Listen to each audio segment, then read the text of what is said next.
বর্তমান বিশ্বে চীনা পণ্যের দাপট যেন সর্বত্র। বাংলাদেশ থেকে শুরু করে আমেরিকা পর্যন্ত সবখানে চায়না। জুতা হোক কিংবা জামা, খেলনা হোক কিংবা ফোন, সবার গায়ে লেখা মেড ইন চায়না।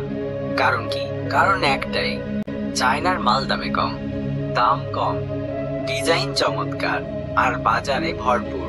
কিন্তু আপনি কি কখনো একবারও থেমে ভেবে দেখেছেন এই কম দামের আড়ালে লুকিয়ে আছে কেমন এক অদ্ভুত, অন্ধকার, ভয়ঙ্কর বাস্তবতা?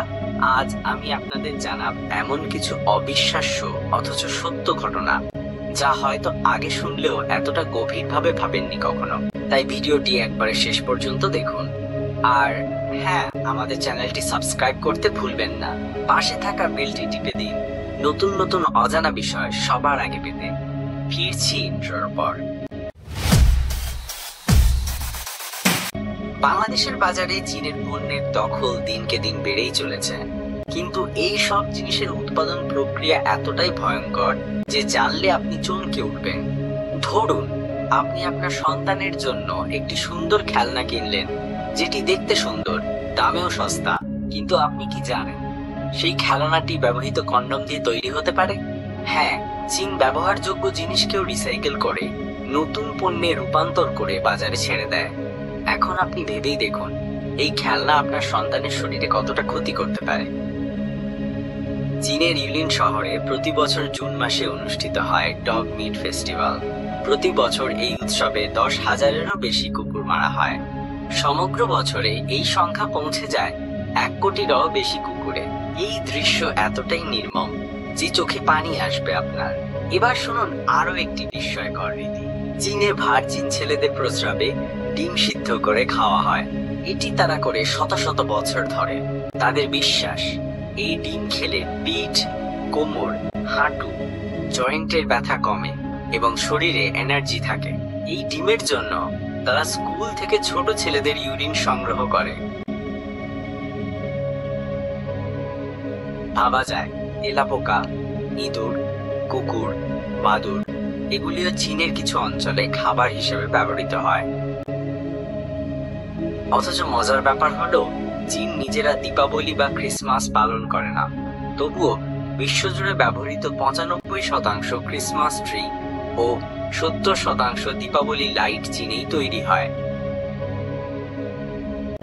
2010 সালে চীনের এক হাইওয়েতে সৃষ্টি হয়েছিল 100 কিলোমিটার দীর্ঘ ট্রাফিক জ্যাম, যা টানা 12 দিন চলেছিল। বেইজিং শহরে একদিন শ্বাস নিলে যা প্রভাব পড়ে তা হলো এক প্যাকেট সিগারেট খাওয়ার সমান। এতটাই দূষণ।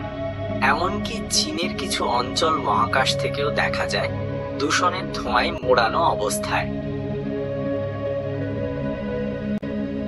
এমনকি আত্মহত্যার হার এত বেশি যে নদী থেকে মৃতদেহ তোলার জন্য আলাদা চাকরি আছে। পৃথিবীর প্রায় 18% জনসংখ্যা চীনের আদিবাসী। ফেসবুক, টুইটার ও ইউটিউব, সেগুলো চীনে 2009 সাল থেকে নিষিদ্ধ। সাংঘাই শহরে লাল গাড়ি চালানো আইন বিরোধী।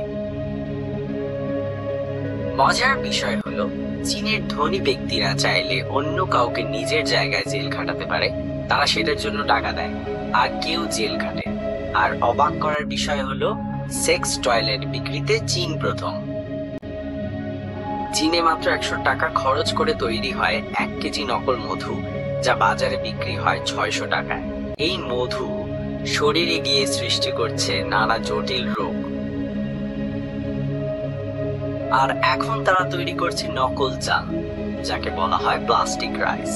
এই চাল সিদ্ধ করলেও নরম হয় না। আর আপনি যদি একসাথে 3 বাটি এই চাল খেয়ে ফেলেন, তাহলে আপনি বাস্তবে একটি প্লাস্টিক ব্যাগ খেয়ে ফেললেন। এখন বলুন, আপনি কি এই ভালো চায়না মাল নিজের ও আপনার সন্তানের জন্য নিতে চান?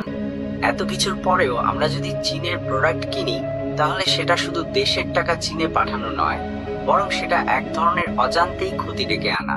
তাই এখনই সময় চীনের সত্য জানার, জানানোর এবং সচেতন হওয়ার।